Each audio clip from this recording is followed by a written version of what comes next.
Welcome back everybody, this is Dusty Circuit here, and this is going to be yet another episode of my series on my history on Autcraft, Obsidian, or ACO. And for those who didn't watch my previous episode because it was rather long, it was mostly just a tour of my base, but ended up taking a bit longer than expected because I also went over all the history of my base and my basically every area of my base in detail. But this episode, the plan is to go. The plan for this episode is to talk about my farms, or at least my current farms, and if the episode doesn't run on, possibly some other parts of the history of ACO that I haven't talked about in the previous episodes, or if this does run on, that'll be the next episode. But anyway, first we are going to take a look at a couple of mob farms that I have built. And this first mob farm was built in Atlantis, but or at least was during when Atlantis was still active. And I have actually made a couple of videos of the construction of this particular mob farm on my YouTube channel, and they're still up as we speak today. But some things have kind of changed with the build, and in just a few moments we're going to take a look at the farm thanks to the magic of video editing.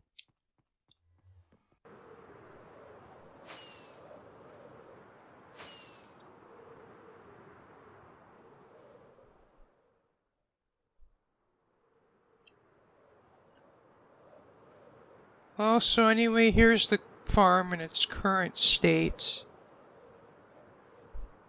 And so anyway, what happened here was I had an idea to build a mob farm that's actually combined with a sugarcane farm.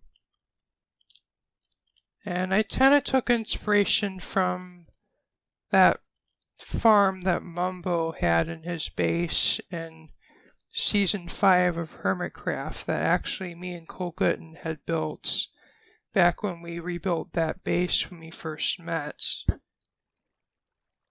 And kind of at the time I thought this would be a pretty nice farm, as it would allow me to allow me to make firework rockets, both for my own personal use and for sale as well. And I built this back when Atlantis was still active. According to my YouTube channel, that this farm was built in around kind of mid to late October of 2018.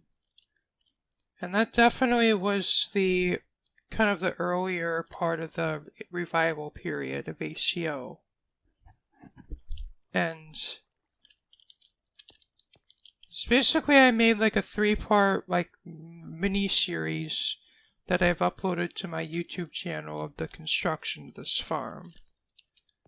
And I say all of this, though if you factor in the resource gathering, probably longer, but I probably would have built this over the course of, I think the mob farm in the center would have took 2 or 3 days, and the sugarcane farms around the outside probably another 2 to 4 days. So probably about a week altogether to build this whole thing. And then just kind of for the next few months, this was my main source of mob drops and sugarcane. But I mostly used this to make the firework rockets. And also the rotten flesh and the string I would have also traded in at Atlantis to get emeralds.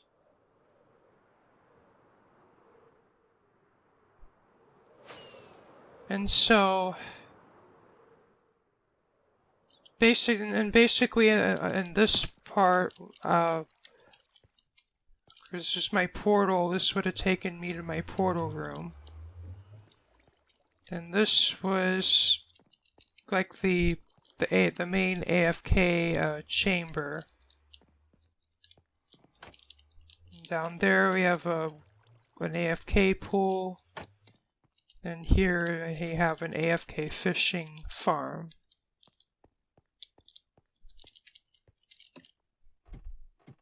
And down here would have been storage for the AFK fish farm, but as you can see, I've since removed a lot of hoppers from this area.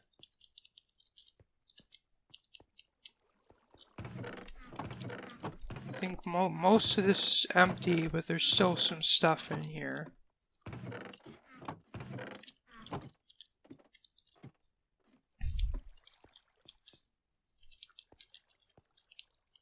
And so, but really what went wrong with this farm is basically when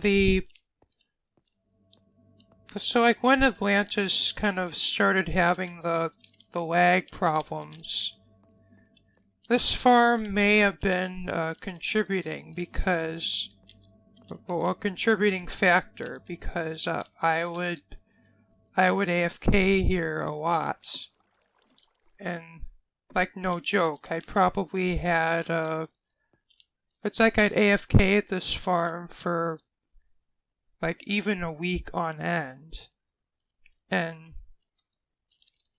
I would have, I think even when during the times when other players were on, I'd still be AFK at this farm, and let's just say it even got bad enough where if I even load the area, period, it would just like, it's like even loading this area, period, would drop the TPS. Or at least when Atlantis was also loaded. And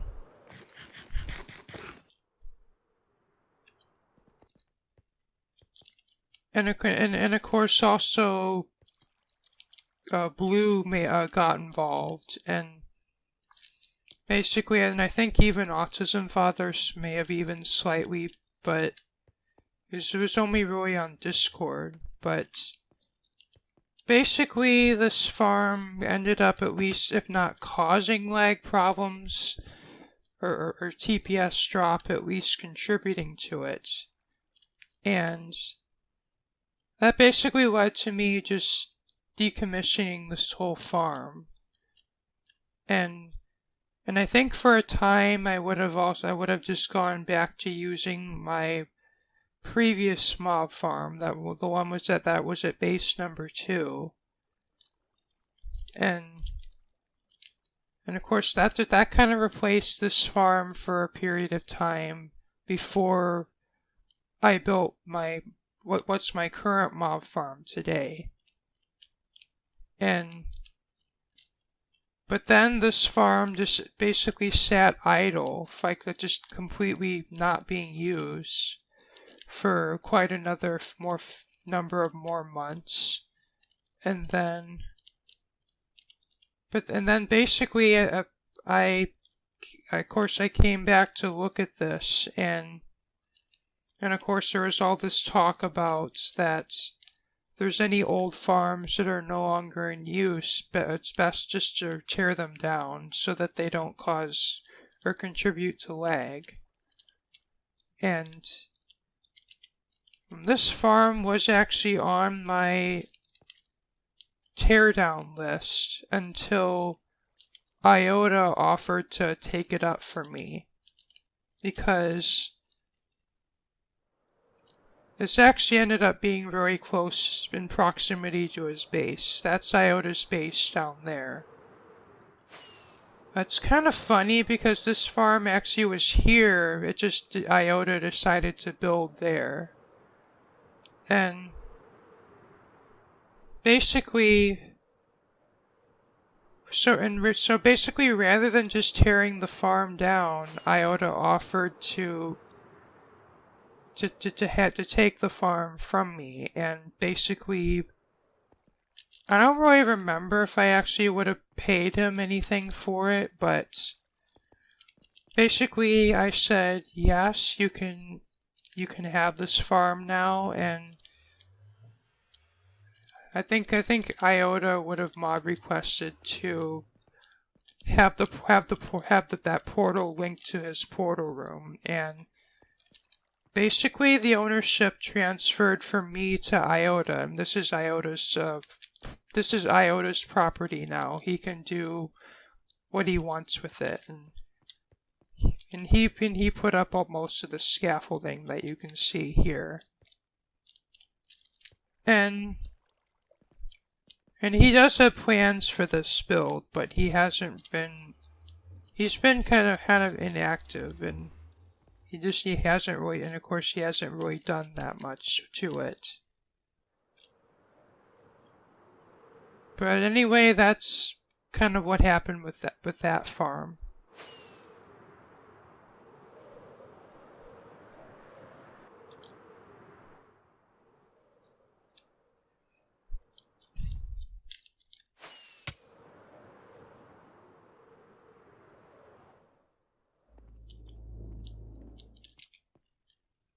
This is an unfinished creeper farm. And if I remember correctly, I built this because Colgutton thought it was a good idea at the time, and I actually kind of meant this to replace the regular mob farms for gunpowder, at least. But if I remember correctly, I built this, and it didn't end up working very well. I'm thinking just because I was intending I was going to build this down low, and then this basically would well, it seems to actually be functioning a little bit right now. I'm not actually sure what I would do with this. Like, well, now it's actually located a bit rather close to spawn, and probably just for that reason alone, it might be best just to tear this down. But I would like to have another shot at this kind of a farm if I could do if I actually could make a spawn-proof perimeter for it. But this particular farm, I would have built it, but it didn't really work as well as I would have expected it to, because I think this was back in 1.13, and back then the mob cap was lower than it is today. And basically, the farm didn't end up working that well, although it seems to be working decently today. But due to it being very close to spawn, like I think this region's right there, I'm definitely gonna have to remove this pretty soon.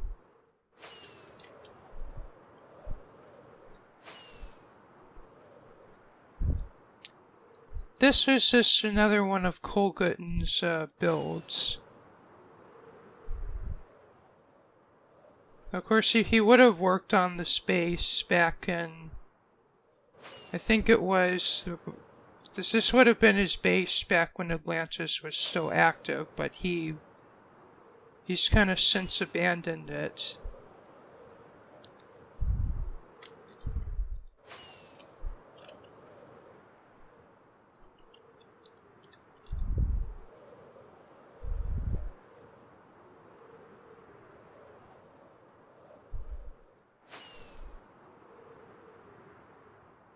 And I would have built this tree farm for him, which I would have used actually for quite a little while.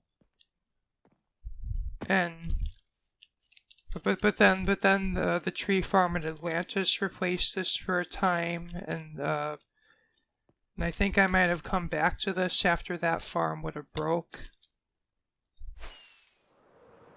But over here, me and Colgutton were sort of experimenting with kelp farms. Like this was sort of like this is the farm that he built. It was more or less just to test the concept, and this farm I built basically a kind of as like our main actual farm, and I was intending to actually use this for a super smelter, but I think this is just another one of those projects that never ended up being finished. And this would have worked using flying machines, but a few other players have built farms using flying machines, and let's just say they weren't exactly the best for lag, and either they may have caused lag or they would have broke. And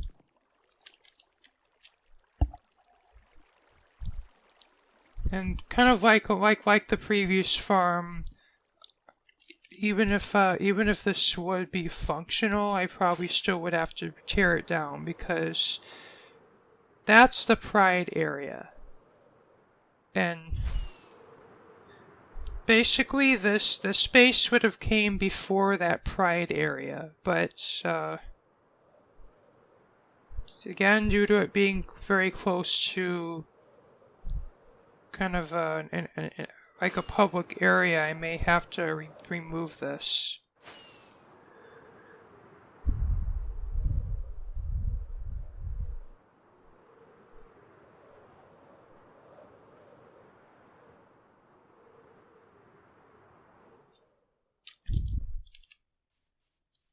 And by the way, this actually would have been kind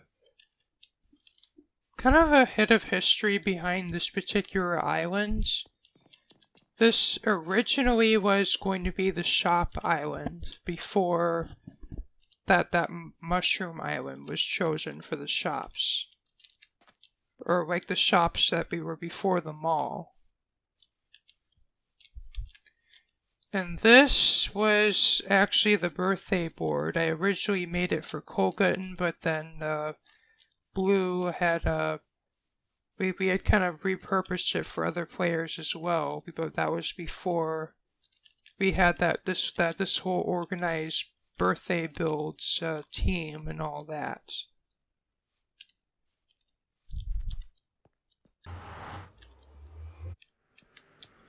Well, this next farm I'm going to be showing you, well first let's see actually my current mob farm.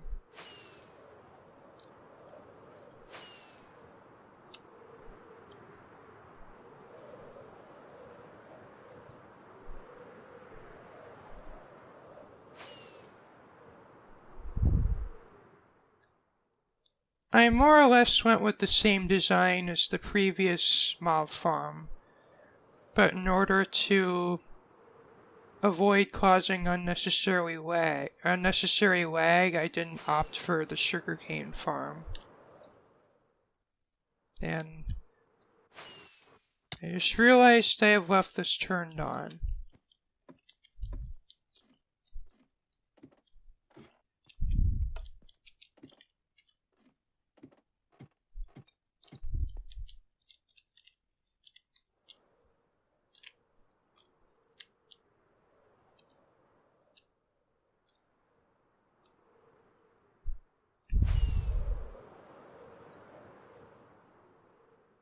And what kind of differs about this particular design is, like, it basically uses, like, rather than dispensers for the water, it uses trapdoors. Is as in 1.13.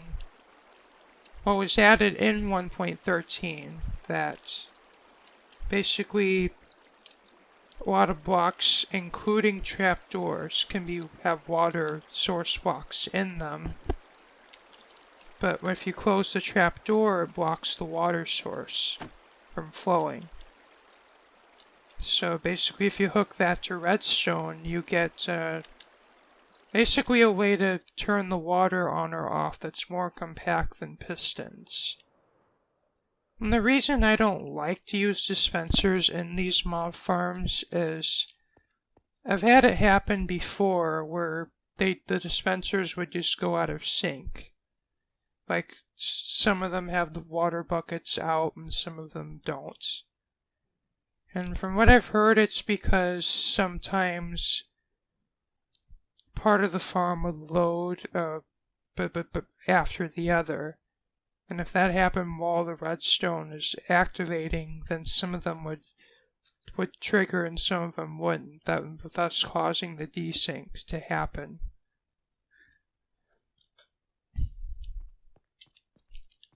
And especially now that we have that trapdoor trick, that's just my go-to for these mob farms now. And this farm originally would have used a minecart collection base killing pad, but I decided to change it to more or less the same design the other farm had. Just kind of in an effort to increase item collection efficiency and reduce, kind of also help with lag at the same time.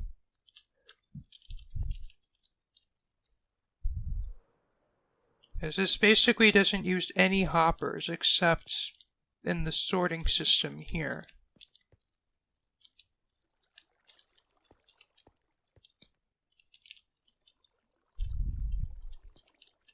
It's basically I intended this particular sorting system to be temporary, as I would like to have, like, the actual collection area on basically under the ocean there, and then eventually have it connected to my base, but I haven't gotten to that yet.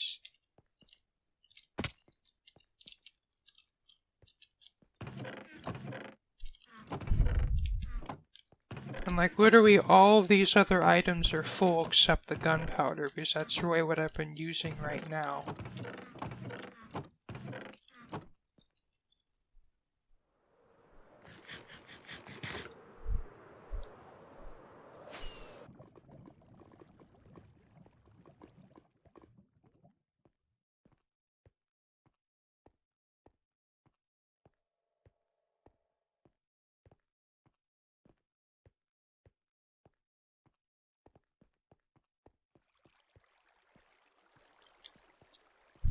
So the next farm we're going to take a look at is possibly one of the most controversial farms that I have built so far.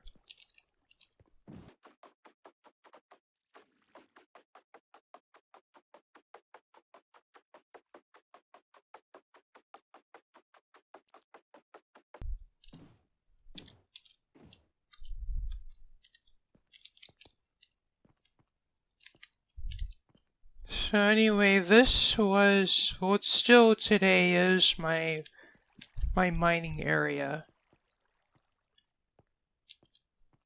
And that's the farm itself. It's pretty big. And well, as you can see, it's a fully automated melon and pumpkin farm. And my intended use of this, or my goal of building this, was to get, of course, using this in conjunction with Atlantis to obtain emeralds at a pretty quick rate. So as I think this particular farm, in conjunction with the current farmer villagers at Atlantis, can provide around, I think my math comes to a bit over 100 stacks of emerald blocks an hour. Or 100 emerald blocks an hour. Man, that would be a pretty insane farm. But even this farm's pretty insane. And it's around 1,300 melon and pumpkin stems. And actually, me and Void are sort of in a bit of a joint deal to build a new farm using the same design somewhere else. That's like a fraction of the size of this one, probably 50% or perhaps a little bit less.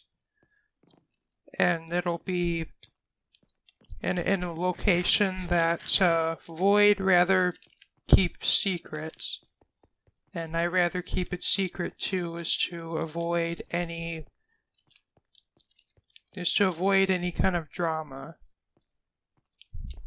And it's basically, so this is probably one of the first of my older farms that I'm gonna say goodbye to, because I think this Void, whenever he gets time, he's gonna help me tear this down, and we're gonna do it together. And we're going to get as much materials out of it as possible. And so when we build the new farm, we won't have to do any resource gathering.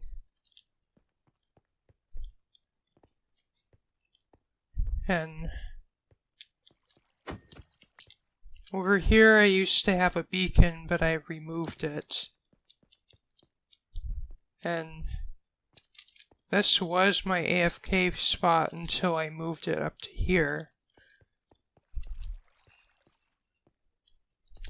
But just recently I moved the AFK spot here.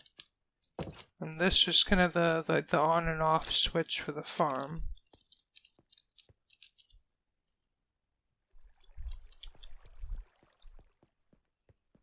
And this is the storage. And my intent with this particular setup is, of course, I have the melons and pumpkins sorted, and basically the water stream that you saw back at the farm goes up to here, and then the items drop down into here, which is basically like a continuous loop.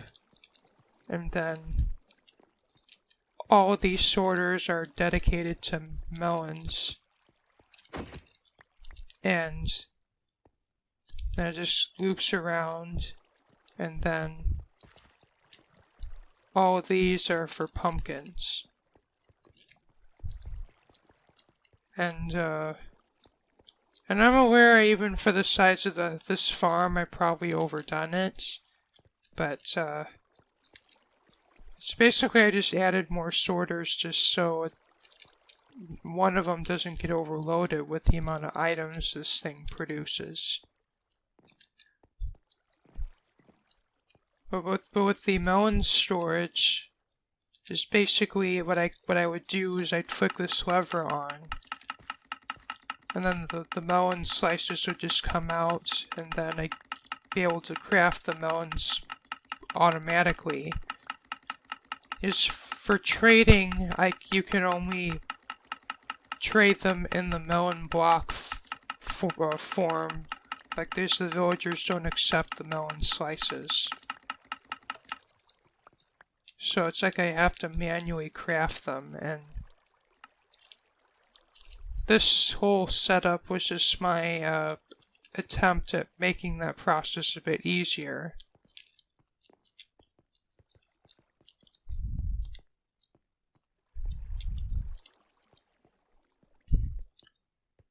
But other than that farm, this whole area has just been serving as my mining area. As is basically, I would just set up beacons down here and then just go speed mining, basically.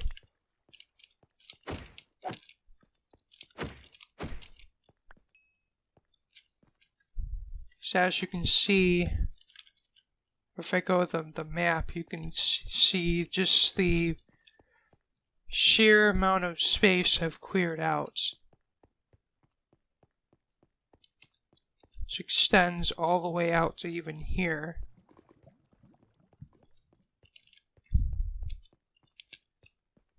Though I might move it a bit closer to my base, but I guess also kind of the benefit of having it out here is that way the mining operation doesn't pose any kind of a risk of just running into any underground builds.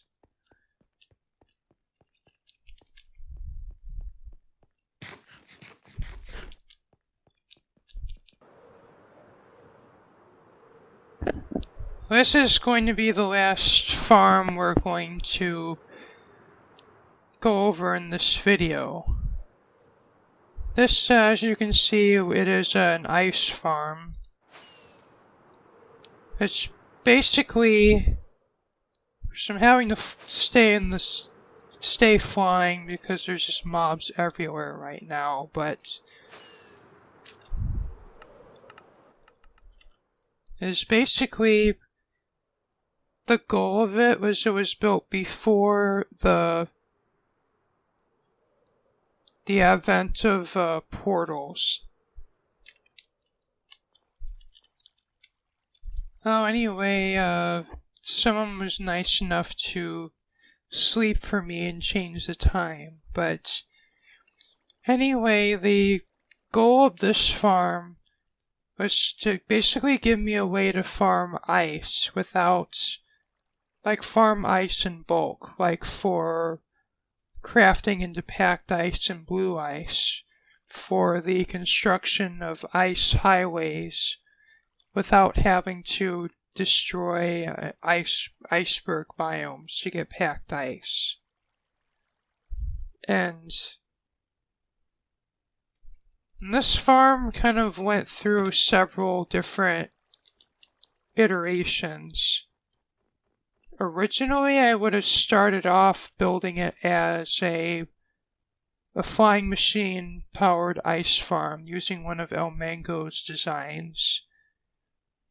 But it's unfortunately 1.13 proved to make flying machines very unreliable, so I ended up going with a bit of a different design.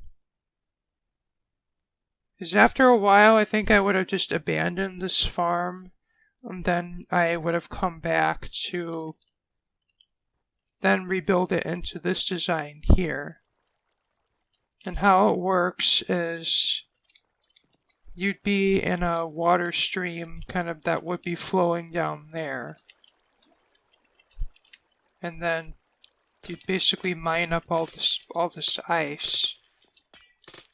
And then once you mine all of it, it'll just flood in and refreeze.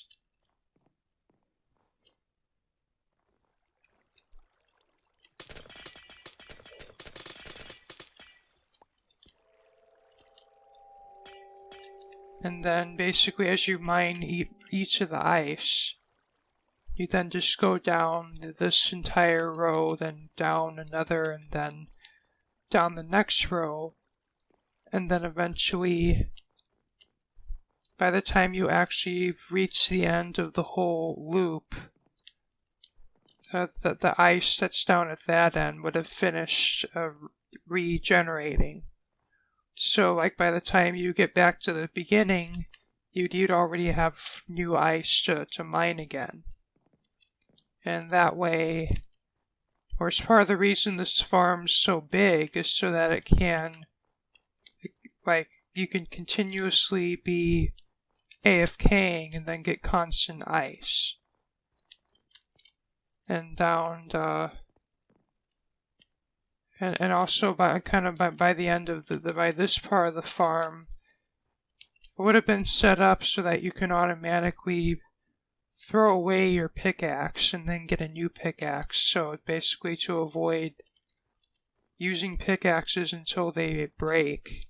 So if you're going to be using diamond efficiency for pickaxes with mending, that way you won't break them.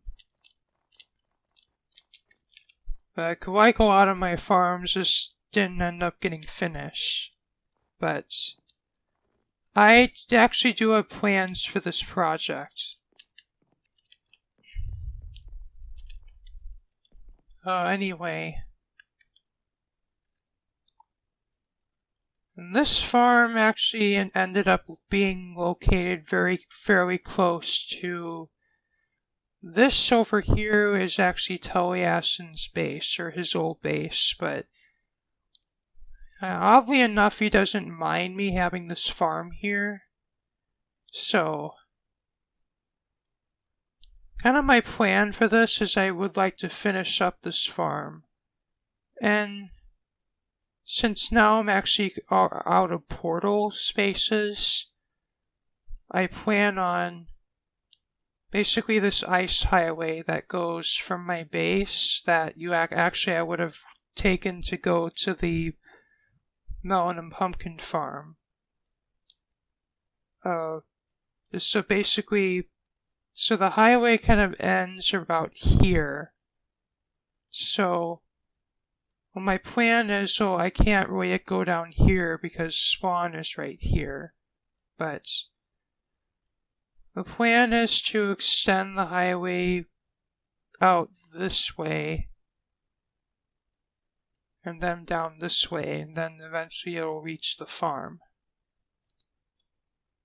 And to my knowledge, aren't gonna be any builds that are in the way. Like, this is...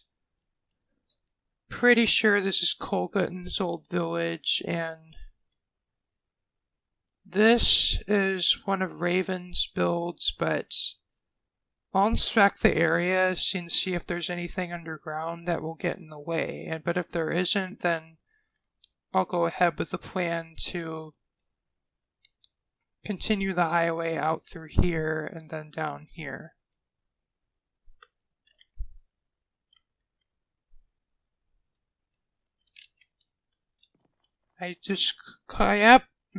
There's maybe a couple more farms that I'm missing, but since this video is starting to get on kind of long, I'd like to end it here. And thanks everyone for watching. I hope you enjoyed this video. Remember to rate, comment, like, and subscribe. And this is Dusty Circuit signing off.